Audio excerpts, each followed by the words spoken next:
Every time I see a LinkedIn post about some 25-year-old dude signing on a job contract for $600,000 a year, I think back to when I was that age and I had the opportunity multiple times to do the same thing. So I graduated from like an Ivy League level college, um, went on to work as a quant for like a tier two bank. So I kept it chill, but I was on the path definitely to make that kind of money. And I chose not to. And why did I do that? Well, it's because I thought to myself, you can optimize for two different things when you're young, right? You can optimize for like make the most money possible, or you can optimize for longevity, like health, like being a more balanced person. Whichever one you choose, you're gonna end up at 30 something thinking, did I make the right choice? But it's important that you own that choice, whichever choice you made. It's important you own it.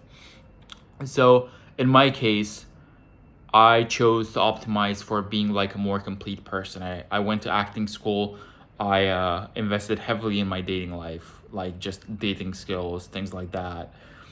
Read tons of books, traveled a bunch, and yeah, basically I put my professional career on hold for like about 7 or 8 years.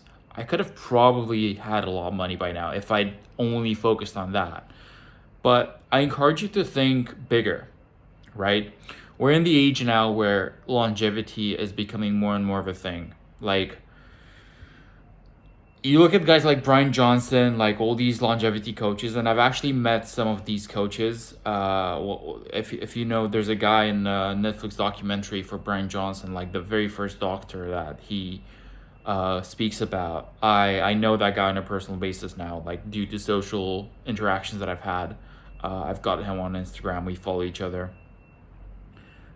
I chose to think about career in terms of we'll probably end up living to 150, genuinely, maybe 200, who knows. Is it worth me sacrificing my youth doing like something very intense that leaves no time for living, no time for like personal life, when I'm able to do that when I'm older and I'm gonna be like older for like 100 years more, you know?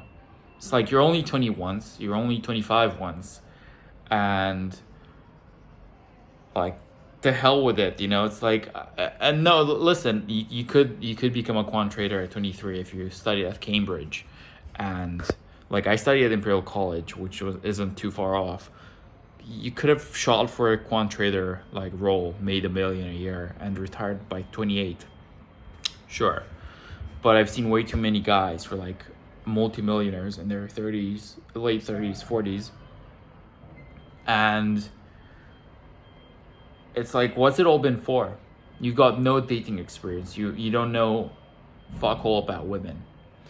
You basically have like wrinkles and gray hair and shit, which is natural, but that's because you've only optimized for money. You've not actually taken care of yourself.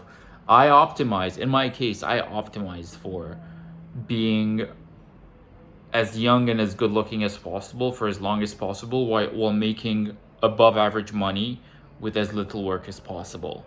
And now I'm changing that optimization slightly.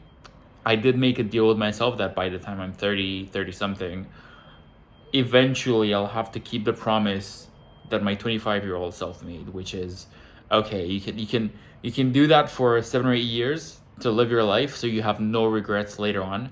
But eventually, when you're in your early 30s, you do have to dial in and become a millionaire as well. Because the truth is, with money these days, you can do so many things. You can buy literal health and lifespan.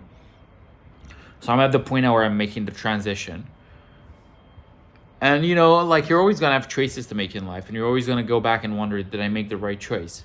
But in my case, I mean, it's easy to say, oh, I should have just gone on shot for those 500K, 600K a year roles.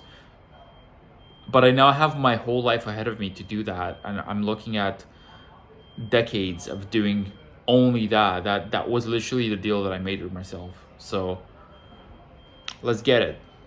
But also, if you do have an opportunity to work at Jane Street straight out of college, fucking go for it though. Like, honestly.